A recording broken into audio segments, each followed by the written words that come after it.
그러면 과거에는 저런 식으로 룰 기반의 어떤 엔터티 릴레이션을 뽑아냈었는데 현재 그러면 WKS 얘의 어프로치는 어떻게 달라졌느냐 보면 이제 뒤에도 이제 똑같은 내용으로 실습을 하게 되실 텐데 첫 번째로 프로젝트를 크리에이트를 합니다. 그러니까 우리가 어떤 뭐 SI 프로젝트에 들어가서 개발을 할 때 보면 뭐 이클립스에 프로젝트를 하나 만들듯이 얘도 클라우드에 있는 이 WKS 툴에 들어가면 프로젝트를 먼저 만듭니다. 그 다음에 하는 일이 이 프로젝트에 티밍을 하죠.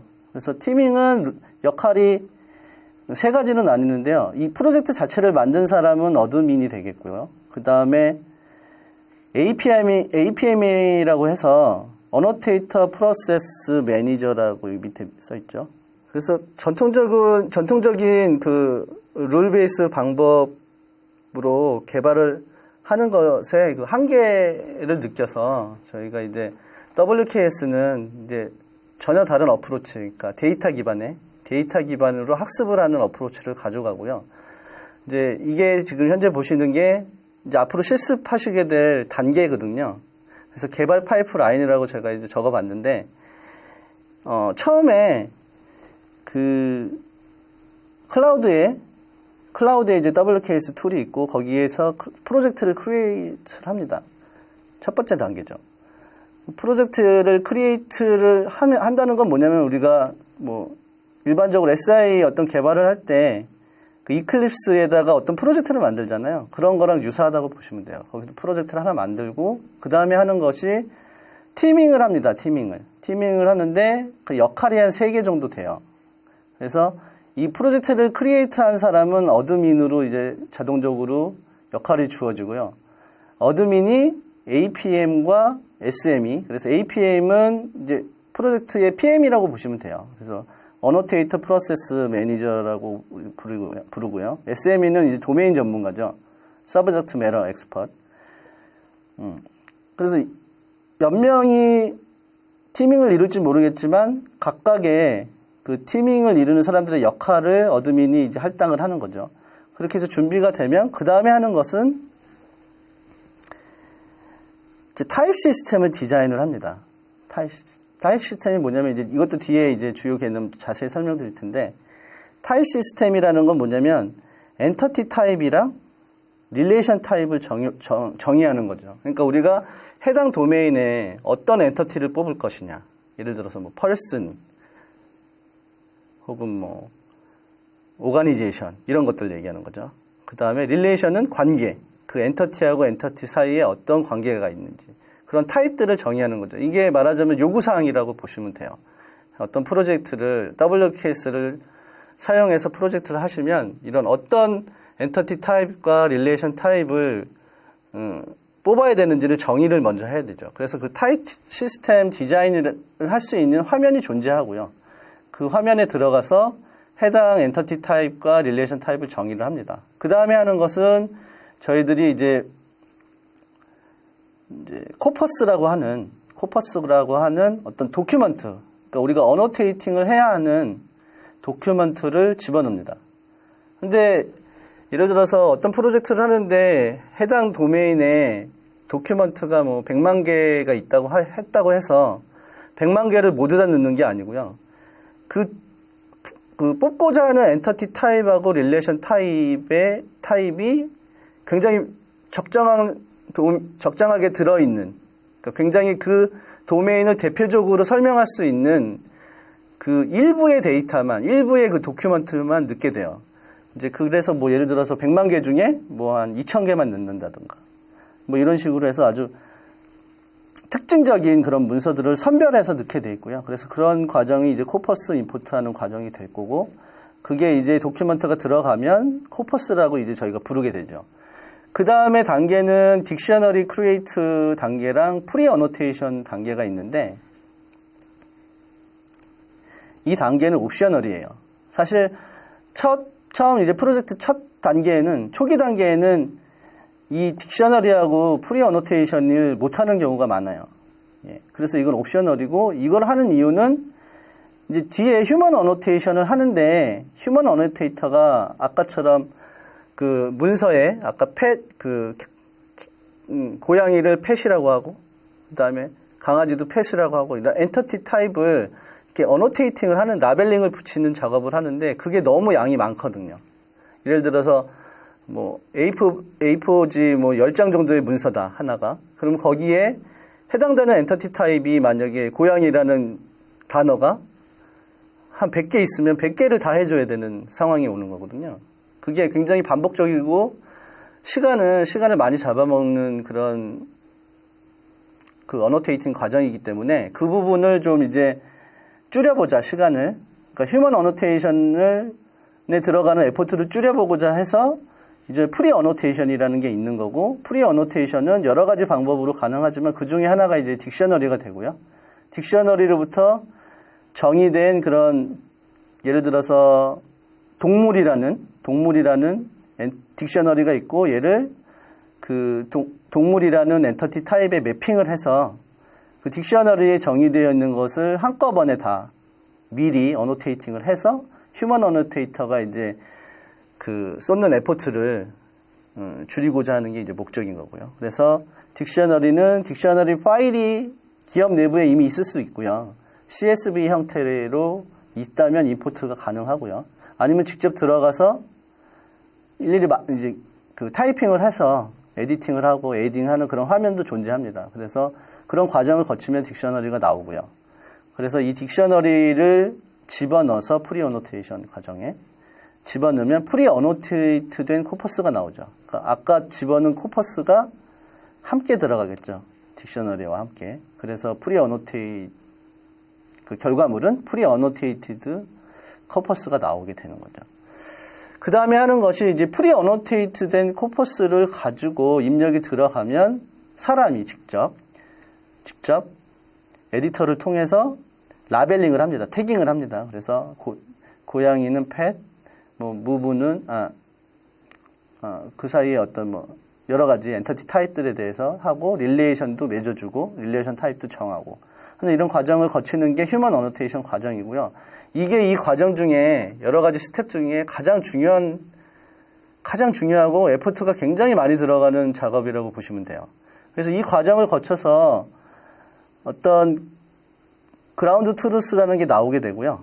이 그라운드 트루스가 모델을 트레이닝하는 그런 프로세스에 들어갑니다. 그래서 이 트레이닝 과정을 거치고 나면 이제 굉장히 이 휴먼 어노테이터가 어노테이팅 하는 거를 기반으로 학습을 했기 때문에 그 기반으로 학습을 알고 굉장히 잘하는 학습된 모델이 이제 나오게 되는 거죠. 그걸 우리가 머신러닝 어노테이터라고 부르고요. 그 다음의 단계는 그 모델에 대한 이밸류에이션을 해야 됩니다. 그러니까 내가 학습은 마쳤는데 얘가 그럼 과연 얼만큼 퍼포먼스가 좋은지, 얼만큼 정확도가 좋은지를 이밸류에이션을 하고요. 만약에 여기서 이밸류에이션이 했는데 결과가 안 좋으면 다시 이터레이션을 돌죠. 그래서 뭐 타입 시스템이 잘못될 수도 있으니까 타입 시스템을 다시 정의한다든가, 아니면 문서가 너무 적으면 코퍼스를 더 추가를 한다든가, 아니면은 딕셔너리를 더 많이 만들어서 휴먼 어노테이터가 좀 에포트를 덜 쏟게 한다든가, 아니면은 휴먼 어노테이션 자체를 잘못했어. 내가 고양이를 뭐 사람이라고 했어, 타입을. 뭐 이렇게 할 수도 있으니까요. 그런 부분을 다 고치는 거죠. 그리고 다시 트레이닝을 하고 또 이밸류에이션을 하는 거죠. 그래서 이제 결과가 좋을 때까지 이거를 반복을 하게 되고, 마지막으로 이제 결과가 이제 억셉터블 하다면 마지막으로 이제 모델을 퍼블리싱하는 이런 단계로 이제 이루어져 있습니다. 그래서 WKS는 앞에도 개요 때 설명드렸지만 혼자서는 아무것도 못해요. 그러니까 얘는 그냥 어노테이터를 머신러닝 기반으로 만들어주는 역할밖에 못하는 툴이기 때문에 이 어노테이터를 머신러닝 기반의 어노테이터를 다른 API와 같이 다른 API와 이 솔루션과 같이 이제 사용을 해야 되는 거고요. 그래서 첫 번째로 이제 이 두 개로 나눈 이유는 여기는 왼쪽에 있는 거는 웩스랑 같이 쓸 경우인데 이거는 이제 온프레미스 솔루션이거든요, 웩스는. 그리고 오른쪽 거는 NLU하고 WDS와 함께 쓰는 그런 예시고요. 얘는 이제 클라우드 기반의 SaaS죠. 그러면 이제 웩스 쪽을 좀 보시면은, 웩스는 보통 이제 어떤, 예를 들어 비정형 데이터를, 예로부터 어떤 인포메이션을 익스트랙션을 해주는 솔루션인데, 어떤 학습 데이터가 들어오고, 그 컨텐트 어널리틱 스튜디오라는 웩스의 그 룰 베이스 어노테이터를 가능하게 해주는 툴이 있습니다. WKS는 그 머신 러닝 기반의 어노테이터를 생성해주는 툴이고, 웩스에는 이제 룰 베이스 기반의 어노테이팅을 해주는 그런 도구가 있어요. 그게 카스라는 도구가 있고, 여기에 이제 피딩을 하고, 임포트를 한 다음에, 이제 룰을 정하겠죠. 카스에서. 룰 기반의 어떤 엔터티나 릴레이션의 패턴들을 정의를 하면 룰 베이스 기반의 어노테이터가 만들어지고, 얘를 WKS의 프리 어노테이션으로 집어넣을 수가 있어요. 그러니까 이 룰 기반의 어노테이터를 가지고 휴먼 어노테이션을 하기 전에 프리 어노테이션을 할 수 있다는 거죠. 이렇게 이제 시너지를 낼 수 있고, 그 다음에 WKS를 통해서 이제 트레이닝을 하게 되면 ML 어노테이터가 나오는데, 얘 자체로서는 지금 어떤 일도 못하기 때문에 얘를 웩스에 디플로이해서 웩스를 통해서 이 ML 어노테이터가 배운 그 인포메이션 익스트랙션 기능을 써먹을 수가 있는 거죠. 그 다음에 이제 오른쪽에는 NLU하고 WDS 예시를 드렸는데, 이거는 이제 ML 어노테이터가 이제 WKS로부터 만들어지면 걔를 NLU나 WDS로 배포를 해서 NLU로부터 이제 커스텀 어노테이션을 배운 그 학습으로 배운 그 특정 도메인의 엔터티 타입, 릴레이션 타입을 뽑아낼 수 있는 그런 예시입니다. WDS도 이제 마찬가지고요. 예, 그래서 결과적으로 이제 요거는 이제 참고 삼아서 좀 사업에서 WKS를 과연 우리 도메인에 사용할 수 있을까를 판단하시라고 좀 적어봤고요. WKS의 활용 방안이라고 해서 이제 좀 참고하시라고 넣어봤는데요. 결국은 이제 WKS는 기존의 그 룰 기반의 어노테이터인 카스의 한계점을 극복하기 위해서 개발된 거거든요. 그래서 새로운 어프로치예요. 그러니까 빅데이터부터 학습을 통해서 어노테이팅을 배우는 이런 어프로치고요. 그래서 그 커스텀 모델은 웩스나 WDS나 NLU에서 적용이 가능한데, 그럼 과연 우리 도메인에 가능할까? 그래서 주요 특징을 보면은 ML 기반의 학습을 통해 기존의 모든 예외 케이스 처리를 위해 너무나 많은 룰이 나올 수 있었던, 너무나 다양하거든요, 룰이. 너무 많이 만들어야 되고 유지보수도 힘들죠. 그래서 그거를 그것의 한계를 본 거죠. 그리고 언어라는 거는 계속 변하기 마련이거든요. 그래서 그 모든 거를 계속 변하는 그걸 룰로 다 해결하려고 하니 한계를 만나게 된 거고, 그것 때문에 이제 WKS가 나오게 된 거죠.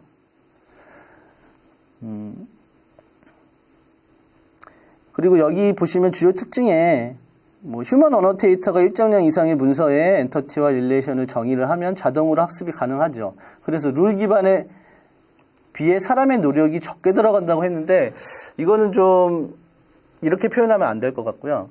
그러니까 똑같이 WKS나 웩스나 똑같이 노력이 많이 들어갑니다. 근데 노력이 많이 들어가는 그 포인트가 달라요. 그러니까 웩스는 그 룰을 만들기 위한 그 코딩에 에포트가 많이 들어가는 거고요. 이 WKS는 이 그라운드 트루스, 즉 학습은 결과적으로 얘가 퍼포먼스가 좋다는 얘기는 학습을 잘했다는 거고, 학습은 데이터에 달려 있거든요. 얼마나 데이터가 품질이 좋으냐에 따라 달려 있는데, 그러면 결과적으로 그라운드 트루스, 휴먼 어노테이터가 만드는 그 그라운드 트루스, 그 어노테이트가 된 휴먼 어노테이터가 그 어노테이팅을 한 그 문서의 품질이 얼마나 좋은가에 따라 다른 거죠. 그래서 그 부분에 굉장히 에포트가 많이 들어가서 노력이 적게 들어간다고 하면 안 될 것 같아요. 일단 이 부분은 조금 주의를 하셔야 될 것 같고요. 그다음에 활용 영역은 뭐 웩스, WDS, NLU에 적용할 수가 있고요. 그다음에 뭐 의학 저널 같은 문장별로 패턴이 되게 어려운 경우, 그러니까 그런 경우에 사용하면 적합하다라는 얘기고요. 그다음에 충분한 양의 데이터를 구할 수 있는 경우에 사용하는 것이 적합하죠. 이게 굉장히 중요합니다. 그러니까 일반적으로 그러니까 WKS가 뒤에 이제 사이어 엔진이라는 엔진을 이용해서 사용하는데 이 딥러닝 엔진이 기본적으로 데이터가 많으면 많을수록 그러니까 학습 데이터가 많으면 많을수록 이 퍼포먼스가 좋아지는 특징이 있어요. 그래서 저희들이 휴먼 어노테이션을 한 그 그라운드 트루스, 그 입력 데이터, 학습 데이터가 많으면 많을수록 좋은 거죠. 그런 분야에 적합하다고 보시면 돼요. 그러니까 뭐 사업을 하시는데 그 코퍼스가 너무 적으시면 이 퍼포먼스가 안 나올 수 있다는 거죠. 그래서 또 유의사항을 보시면 또 짧은 문장에 대해서는 어노테이션의 정확도가 떨어지고 그라운드 트루스 생성을 위해서 3명 이상의 휴먼 어노테이터 및 도메인 전문가가 함께 작업을 해야 된다.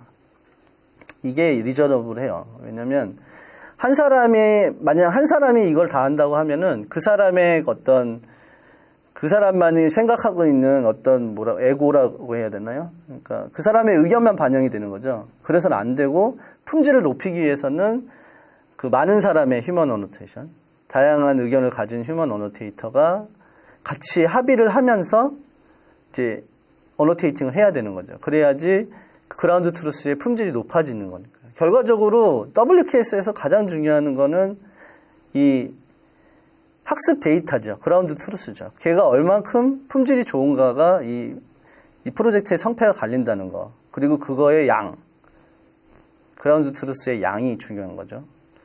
네, 여기까지 WKS의 개요에 대해서 설명드렸습니다.